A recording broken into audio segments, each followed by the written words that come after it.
Long ago vampires and humans hunted each other. Now however they live in peace respecting certain rules, but everything changed when a bloodsucker overstepped the mark and started a war. It's late night. Jay Perez comes to pick up his girlfriend Maria from a laundromat. While they're in the car, Jay notices that they're being chased by a Maserati. From Jay's reaction it seemed like he knew that car and was definitely not happy to see it in a moment. They both stop and Jay grabs a gun. The blonde guy in the Maserati is named Victor, a vampire. As soon as the light turns green, Jay hits the pedal and drives away. Jay got out of the car to find Victor and told Maria to take the car away. Inside a basement he found 3 bleeding bodies hanging upside down. In the process Maria was about to start the car, but suddenly someone smashed the window. Jay heard the noise but did not find Maria in the car. Benny is a young, carefree college student with dreams of becoming a successful DJ, but his life feels stagnant. His older brother Jay is the complete opposite, serious, disciplined, and always involved in mysterious business that he keeps secret. One evening Jay asks Benny for an unusual favor, to fill in as a chauffeur for the night. Jay's request feels urgent, almost desperate, and he repeatedly emphasizes the importance of sticking to the client's instructions and not asking any questions. Although Benny hesitates, the opportunity to earn quick cash and cruise around in Jay's luxurious car is too tempting to pass up. Jay warns him again before handing over the car keys, and Benny, brushing off his brother's intensity, reassures him that he's got it covered. Little does Benny know, this simple favor will unravel into the most dangerous and life-altering night of his life. Benny's first stop is an upscale mansion perched in the Hollywood Hills. The property screams wealth, with marble staircases and luxury cars parked outside. When Benny knocks on the door, he's greeted by Blair and Zoe, 2 strikingly beautiful women dressed in glamorous evening wear. Blair has a warm, approachable charm, making jokes and smiling at Benny, while Zoe is sharp-tongued and intimidating, observing him like a predator sizing up its prey. The women hand him a list of nightclub destinations and instruct him to wait for them at each stop until they're ready to leave. Benny, feeling both excited and slightly intimidated, agrees. As they settle into the back seat, Blair engages Benny in light-hearted conversation, while Zoe remains quiet, her piercing gaze fixated on the city lights outside.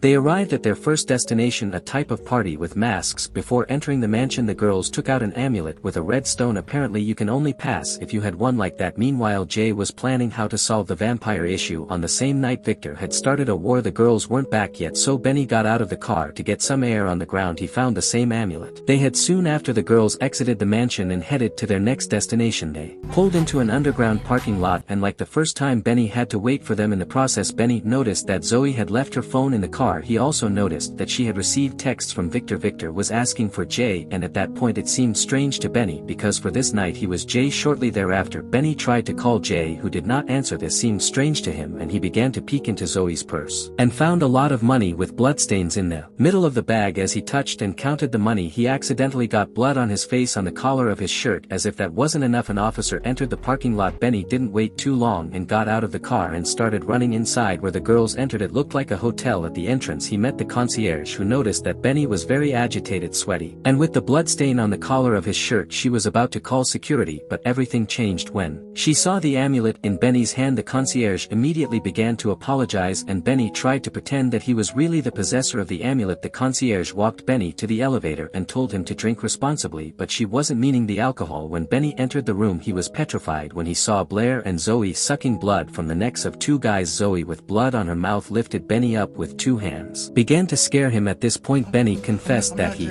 wasn't actually Jay but his brother. Zoe wanted to suck his blood, deeming him useless since he was not Jay, but Blair manages to persuade her, telling her that Benny would take them to Jay. Suddenly one of the guys woke up. In fact this party had been planned and these 2 consciously chose to be food for the vampires. They were being paid to feed the vampires with her blood, but Zoe had gotten a little too loose and killed one of them. She didn't think twice and told Blair to finish off the second guy. In the meantime Benny began to run outside. As soon as he arrives outside he is stopped by the officer he ran away from earlier. Benny desperately tells him what happened, but the officer doesn't seem surprised at all. In fact he wanted to arrest him and take him away, but was interrupted by the 2 girls who had finished dinner. The girls and the officer seemed to know each other. In fact he knew they were vampires. After a short discussion the officer let Benny free. He tried to text someone but Zoe noticed him and broke his phone. Meanwhile Victor in his very luxurious mansion was drinking fresh blood. In the basement of the house he had people from whom blood was being extracted. They were tied up and asleep inside the glass boxes. After a taste of blood Victor leaves in his Maserati to pay a visit to some special people. In the meantime Benny was in the car with the 2 girls and tried one more time to escape. He unbuckled his belt and got out of the car but was surprised by Zoe, who had practically teleported in front of him back to Victor. He came to visit Grace and Eva, two very powerful vampires in the city. In fact, Victor worked for them. The girls Grace and Eva worked with Martin, another boss-in-law. The girls know that Victor crossed the line of Boyle Heights and killed Maria, Jay's girlfriend. At this point the girls must decide how to punish Victor because he had broken a peace pact that lasted for years. Grace told Victor that he would be banned from the town for a long time, but the girls didn't expect Victor to say that he wasn't going anywhere. After that he uncovered his plan to take over all of La. Eva tried to call Martin right away, but they didn't know that Martin had already been killed by Victor. They were breathless when Victor pulled out Martin's ear. At this point no one could save them and they were both killed by Victor. In the meantime, Benny and the girls had stopped at a market. Zoe went out to buy something in the car. Benny was very agitated and Blair tried to calm him down. She revealed to him that vampires and humans live together in this town following certain rules. Also she told them that Zoe is Victor's girlfriend. Blair and Zoe managed the money from different businesses and blood clubs. Victor, having a thirst for power, had been planning this night for a long time. He wants to kill all the 5 leaders of the city to take absolute power of the city. Blair also tells them that Jay, Benny's brother, runs the Boyle Heights territory and Victor wanted to use him to turn him against the city leaders. That's why Victor had killed Maria to provoke Jay, but the plan had changed as Benny showed up in Jay's place. So Benny was to take the girls to his brother. Between Benny and Blair there is a spark. The two are getting closer. In the meantime, Jay had regrouped his gang to hunt vampires. They arrived at the mansion of a boss named Gio. Gio tells Jay that Blair and Zoe came to his party and made this killing, plus they sucked pretty much all out his blood, so he urgently needed a drink. After revealing that Blair and Zoe were heading to the Three Kings, a popular club in La, he is finished off by gunshots. Blair, Zoe and Benny head to the Three Kings club and the girls want Benny to come with them so he doesn't run away. Before entering the club, Benny is recognized by his college friends. They stop Benny to use him so they can get in. Then they started making fun of him for being a driver. Blair couldn't stand them and grabbed Benny and started kissing him. Meanwhile, Jay and his crew had already arrived at the club and were looking for the 2 girls Gio mentioned. Inside the club, Blair and Zoe meet Caleb, a vampire hunter. Caleb was not alone and within seconds the girls were surrounded by a group of men. When they were about to kill them, Benny threw the bottle of champagne over Caleb's head and everyone got distracted. At that moment the girls were able to liberate themselves thanks to Benny's impulsive move. As they were about to leave the club, Jay saw Benny and recognized him. As he was about to follow him, he was stopped by one of the staff and Jay, in a rage, took the knife and struck him in the heart. After that the vampire fell to the ground and began to burn. As the girls and Benny were about to get into the car, Jay's group started hitting them with crossbows. They immediately got into the car and Benny drove off, and Zoe, as if there were no danger, stuck her head out the window and started howling. Benny decides to help Blair and Zoe escape and lets them hide at his house. Benny's grandmother was scared to death and wanted explanations right away. Benny had never brought a girl home before. In the meantime, Jay and his friends are stopped by the officer working for Victor. He told Jay that Victor would like to talk to him at the Rosso Poro restaurant at Benny's house. Zoe was talking to Victor on the phone and he told her that there was only one boss left to kill. Throughout the night, Benny and Blair began to like each other more and more. Blair with her stunning charm and Benny with his simplicity gives Blair a melancholic feeling. You see, Blair used to be a human being and lived a normal life, but she was transformed by Zoe. Sometimes she misses being human again. The time had come to leave for the next destination and Blair didn't want Benny to come so as to not put him in danger, but he decides to go with him anyway. Meanwhile, Jay has arrived at the restaurant and meets Victor. Victor needed to make his last move and wanted to waste Jay's time. While Victor was talking to him, Jay pierced Victor's head with a gunshot and was about to stab him in the heart with a knife, but Victor stopped his hand and started to regenerate his head. After that he revealed to him that he had killed Maria and cooked her meat, exactly the meat she was eating. Benny and the girls arrive at Rocco's bar. Crazy guy Rocco was confused. The 3 arrived unannounced and he looked scared, but he was just freaked out. Zoe wanted to talk to him, so Benny and Blair had gone outside after Rocco and Zoe had a drink. Zoe pulled out a knife. In the meantime, outside it gets exciting because Benny and Blair start to tell about their past. After that they started kissing passionately inside the bar. However, Rocco realized that Zoe was there to kill him, and when she tried to hit him, Rocco managed to stop her. After that, Blair and Zoe started to fight against Rocco's friends. Meanwhile, Benny had climbed into the car and helped the girls by hitting one of the vampire hunters with the car. The night was over. Blair and Zoe reached their targets, but Zoe had been injured and needed blood. Benny leaves the girls at the last place on their list and discovers that the house belongs to Victor. Blair urges him to leave, but Benny refuses to abandon his brother who was inside the house. Benny finds several human prisoners held by Victor as blood bags to feed on, including Jay, and Benny is captured by Victor. While trying to free him, Victor and Zoe then threaten to kill him. Zoe realizes that she has feelings for Benny. Victor hands Zoe a knife and she in a rage punches Blair in the stomach. In retaliation, Benny remotely activates his brother's brother's car, breaking a window and exposing sunlight that kills Zoe. Victor then attacks Benny using Jay as bait and manages to bite Benny before Jay confronts him in the sunlight, killing him.